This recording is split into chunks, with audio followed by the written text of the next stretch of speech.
আসসালামু আলাইকুম সবাইকে। আমি শাকিল বলছি। সমাধানে সবাইকে স্বাগতম। আজকে আমাদের আলোচ্য বিষয় হচ্ছে কেমিস্ট্রির যে ২য় চ্যাপ্টার আমরা পড়তেছিলাম, সেইখানের আলোচ্য বিষয় বন্ধন শক্তি কি? সেটা আমরা শিখব। আন্তঃআণবিক শক্তি কি? কণার গতিতত্ত্ব, ব্যাপন এবং ব্যাপন চাপ। এই ভিডিওতে আমরা এই টপিকগুলা খুব ভালোভাবে আলোচনা করব। তো আমরা আসি ১ম এ বন্ধন শক্তি কি? বন্ধন শক্তি এখানে লেখা দেখতে পাচ্ছ যে বন্ধনে আবদ্ধ একটি পরমাণুর সাথে আরেকটি পরমাণুর যে আকর্ষণ সেই শক্তিটাই হচ্ছে কি আমাদের বন্ধন শক্তি। ধরো এখানে হচ্ছে একটা পাত্রে ম্যাগনেসিয়াম রয়েছে। তো এই ম্যাগনেসিয়ামের ধরো ৪টা পরমাণু। তো এই ৪টা পরমাণু যে একটা আরেকটার সাথে যে মিলেমিশে রয়েছে, একসাথে রয়েছে, যেই শক্তির মাধ্যমে যুক্ত রয়েছে, সেই শক্তিটাকে আমরা বলতেছি যে বন্ধন শক্তি। তো ধাতুর সাথে ধাতুর যে বন্ধন ঘটে থাকে তাকে আমরা ধাতব বন্ধন বলে থাকি। আর সেই বন্ধনটাকেই আমরা বন্ধন শক্তি বলতেছি। যেমন অ্যালুমিনিয়াম ধাতু, ম্যাগনেসিয়াম ধাতু, এই ধাতুর যেই শক্তির মাধ্যমে যুক্ত থাকে সেই শক্তিটাকেই আমরা কি বলি? বন্ধন শক্তি। এরপরে আসো আন্তঃআণবিক শক্তি। আন্তঃআণবিক শক্তিটা কি? সমযোজী যৌগের অণুসমূহ একে অপরের সাথে যে আকর্ষণ শক্তির মাধ্যমে যুক্ত থাকে তাকে আমরা কি বলতেছি? আন্তঃআণবিক শক্তি। তো তার আগে জানতে হবে যে আমাদের সমযোজী যৌগটা কি। তো খুব সহজভাবে বলতে গেলে সমযোজী যৌগ হচ্ছে সেটাই যে অধাতু অধাতুর সাথে যে বন্ধন। যেমন কিছু কিছু অধাতু রয়েছে, কার্বন, অক্সিজেন, নাইট্রোজেন, H2। তো এরা হচ্ছে কি অধাতু।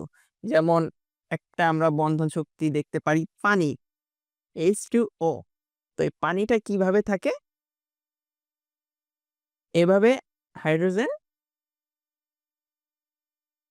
অক্সিজেন দুটো হাইড্রোজেনের সাথে বন্ধন শক্তি গঠন করে। তো এই শক্তিটাই হচ্ছে আন্তঃআণবিক শক্তি। তো সমযোজী যৌগের যে অণুসমূহ একে অপরের সাথে বন্ধন গঠন করে, সেই মাধ্যমে যে যুক্ত থাকে সেই শক্তিটাকে আমরা বলতেছি আন্তঃআণবিক শক্তি। এবার আসো এই শক্তির ওপর ভিত্তি করে আমাদের একটা গতিতত্ত্ব রয়েছে, যেমন কণার গতিতত্ত্ব। তো কণার গতিতত্ত্বটা কি? আন্তঃকণা আকর্ষণ শক্তি এবং কণাসমূহের গতিশক্তি দিয়ে পদার্থের কঠিন, তরল ও গ্যাসীয় অবস্থা ব্যাখ্যা করা হয়। আর এই তত্ত্বকেই আমরা বলতেছি কণার গতিতত্ত্ব। তো এই কণার গতিতত্ত্বের মাধ্যমে আমরা কি করতে পারি? কঠিন, তরল এবং গ্যাসীয় পদার্থের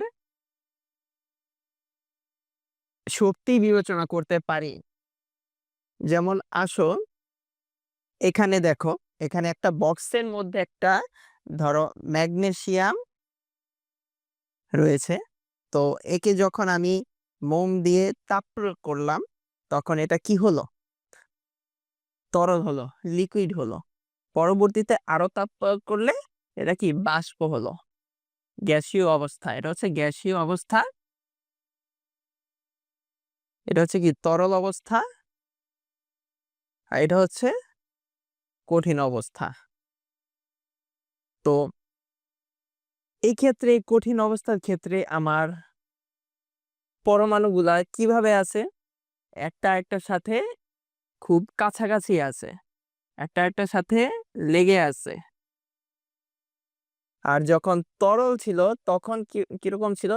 এই পরমাণুগুলা একটা আরেকটা থেকে কিছুটা দূরে সরে আছে। আর গ্যাসীয় অবস্থায় যখন আসছে তখন এই পরমাণুগুলো একটা আরেকটা থেকে অনেক দূরে দূরে অবস্থান করতেছে। তো এখানে দেখো, যখন কঠিন অবস্থা ছিল তাপ প্রয়োগ করার আগ মুহূর্তে, তখন আমরা দেখতেছি কি এর ভেতরে যে পরমাণুগুলা একটা একটার সাথে খুব ক্লোজলি লেগে আছে। এর মানে হচ্ছে কি এক্ষেত্রে এর আন্তঃকণা যে আকর্ষণ শক্তিটা, সেই শক্তিটা অনেক বেশি, কিন্তু এর গতি শক্তিটা খুব কম। আর যখন তরল অবস্থা তাপ দেওয়ার পর এই পরমাণুগুলা একটা একটা থেকে খুব একটু দূরে সরে গেছে। তো দূরে সরে যাওয়ার কারণে তখন আমরা বলতে পারতেছি যে এর আকর্ষণ যে শক্তিটা, সেই শক্তিটা হচ্ছে কঠিন থেকে বেশি। কিন্তু গতিশক্তিটা হচ্ছে কি কঠিন থেকে কম। সরি। তো যখন হচ্ছে কঠিন তো যখন কঠিন অবস্থায় ছিল তখন হচ্ছে এর আন্তঃআণবিক শক্তি হচ্ছে সবথেকে বেশি কিন্তু গতিশক্তি হচ্ছে সবথেকে কম।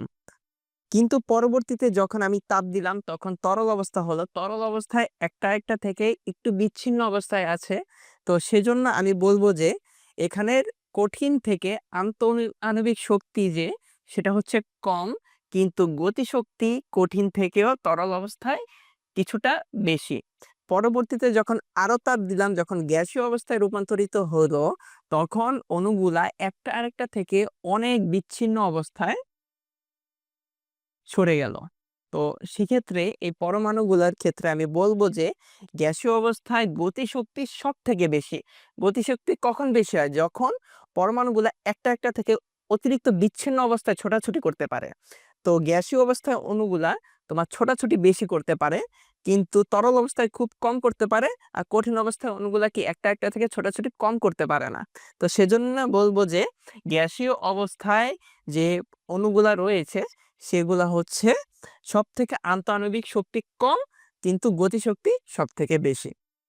এবার আসো, এই ছিল আমাদের হচ্ছে কণার গতিতত্ত্ব। তাহলে আমরা বন্ধন শক্তি, আন্তঃআণবিক শক্তি এবং কণার গতিতত্ত্ব সম্পর্কে ধারণা পেয়েছি। এখন চলো আমরা ব্যাপন কি সেই জিনিসটা জানি। ব্যাপন অণুসমূহের বেশি ঘনত্বের স্থান থেকে কম ঘনত্বের স্থানে ছড়িয়ে পড়ার যে প্রক্রিয়া, তাকেই আমরা ব্যাপন বলতেছি। তো এবার আসো একটি উদাহরণের মাধ্যমে আমরা বুঝি। ধরো এটা হচ্ছে একটা বোতল। যখন হচ্ছে এই বোতল থেকে এই পরমাণুগুলা বের হয়ে চলে আসবে, তখন ধরো এটা হচ্ছে বাতাস। তো এখানে দেখো যখন বোতলে যখন ছিল কণাগুলা, তখন একটা কণা একটা কণা কি অনেক ঘন অবস্থায় আছে। তো এটা হচ্ছে কি বেশি ঘনত্ব, আর বাতাস হচ্ছে কম ঘনত্ব। তো কণাগুলা একটা একটা থেকে কি অনেক দূরে ছড়ায় আছে। তো যখন এই কণাগুলা বেশি ঘনত্বের স্থান থেকে কম ঘনত্বের স্থানে যখন ছড়িয়ে পড়তেছে, তখন তাকে আমরা ব্যাপন বলতেছি। বুঝা গেছে? আর ব্যাপন চাপ কি? ব্যাপন চাপ হচ্ছে ব্যাপন প্রক্রিয়ার সময় যখন অণুসমূহের মধ্যে এক ধরনের চাপ সৃষ্টি হয়ে থাকে, আর সেই চাপকেই আমরা ব্যাপন চাপ বলে থাকি। যেমন যখন এই কণাটা বের হয়ে আসবে, এই কণাটা ধরো এখানে আসলো, তখন কি করে? এরা হচ্ছে কি ছোট ভাই, কিন্তু জনগণ বেশি। হ্যাঁ, আর এরা হচ্ছে বড় ভাই, কিন্তু জনগণ কম। কিন্তু যখন কম ঘনত্বের দিকে ছড়ায় আসলো, সবাই একে কি এক সবাই হচ্ছে এর জাপটে ধরে। জাপটে ধরার কারণে কি এর অবস্থা কি ভ্যানিশ হয়ে যায়। সে তার শক্তি কি তাদের মতো হয়ে যায়, তাদের দলের মতো হয়ে যায়। তখন আমরা যখন দেখব যে ব্যাপন, যখন আমরা পারফিউম মারি, পারফিউম মারলে কি বাতাসে হচ্ছে ছড়ায় পড়ে, দেন হচ্ছে আহ বাতাসে যখন ছড়ায় যায় তখন আমরা ঘ্রাণটা কি তীব্র মাত্রায় অনুভব করতে পারি। কিন্তু একটা সময় আমরা দেখি যে আর ঘ্রাণ হচ্ছে না। কেন হচ্ছে না? আস্তে আস্তে যে এর শক্তি, সেই শক্তিটাই ব্যাপন চাপের কারণে শেষ হয়ে যায়। আর একেই হচ্ছে আমরা বলবো যে ব্যাপন চাপ। তো আমরা ব্যাপন বুঝতে পারলাম, ব্যাপন জিনিসটা কি, দেন হচ্ছে ব্যাপন চাপ কি।